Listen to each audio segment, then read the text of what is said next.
Good morning, students. In previous video, we have completed chapter 1. Today, we will start with our new chapter, पाठ 2, वर्ण, वर्णमाला एवं वर्ण के भेद। बच्चों, जब हम कुछ बोलते हैं तो हमारे मुख से कुछ ध्वनियाँ निकलती हैं जो हमें कुछ अर्थ बताती हैं और तब बात हमारी समझ में आती है। यानी हमारे मुख से जो साउंड निकलती है ना, और वो साउंड हमें कुछ अर्थ बताती है और तब हमें वो बात समझ में आती है। जैसे इस चित्र में हम लोग देख रहे हैं कि एक बच्चा खाना खा रहा, तो खाना शब्द की ध्वनि है। क्या है खाना शब्द की ध्वनि?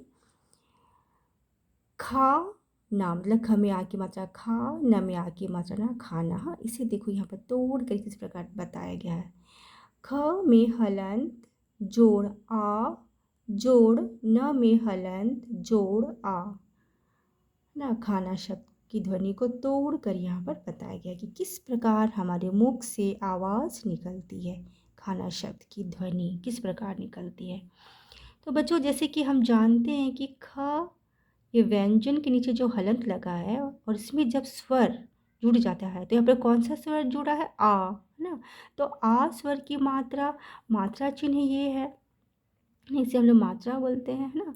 तो ये मात्रा, तो जब ये जुड़ जाता है आ स्वर तो यहाँ पर हलंत हट जाता है। इस प्रकार यहाँ पर खाना शब्द की ध्वनि ये हुई। अब हम लोग अगला चित्र में देखेंगे कि यहाँ पर एक कलम शब्द की ध्वनि, एक कलम है तो इसकी ध्वनि है किस प्रकार देखते हैं।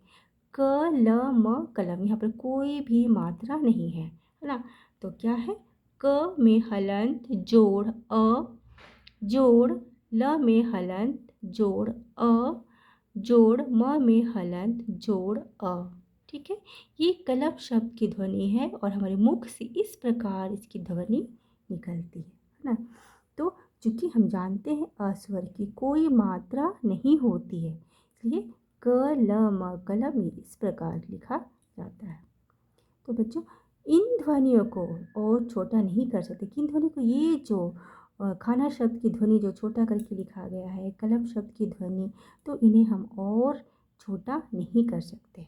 और ध्वनियों के लिखे जाने वाले जो ये रूप है इन्हें हम वर्ण या अक्षर कहते हैं। यह भाषा की सबसे छोटी इकाई होती है। तो बच्चों, कौन भाषा की सबसे छोटी इकाई होती है? वर्ण, है ना। बच्चों, अब हम लोग अगला देखेंगे वर्णमाला। हिंदी भाषा में मूल रूप से 44 ध्वनियाँ हैं। इसे इंग्लिश में हम लोग 44 बोलते हैं, 44 साउंड्स हैं। कौन कौन?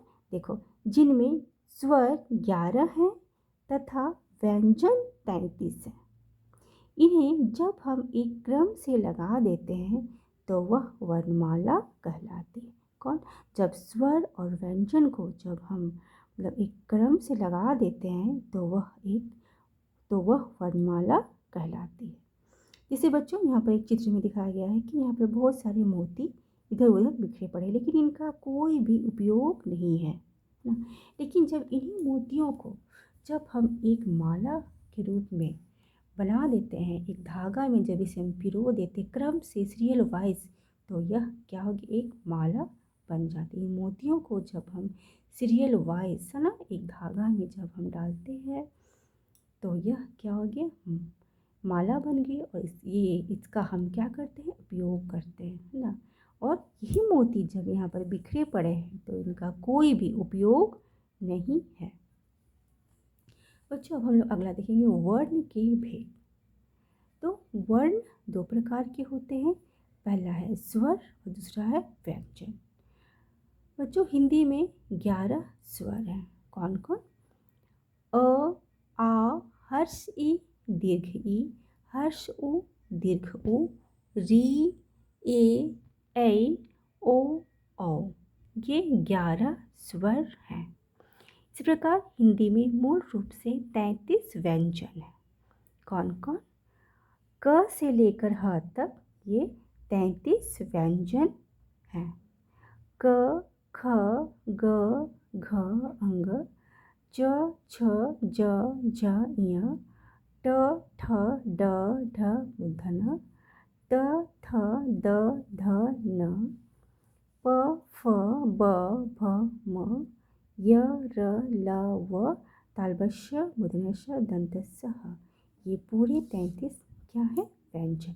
तो बच्चों वर्ण कितने प्रकार के होते हैं, तो 2 प्रकार के होते हैं, एक है स्वर और दूसरा है व्यंजन।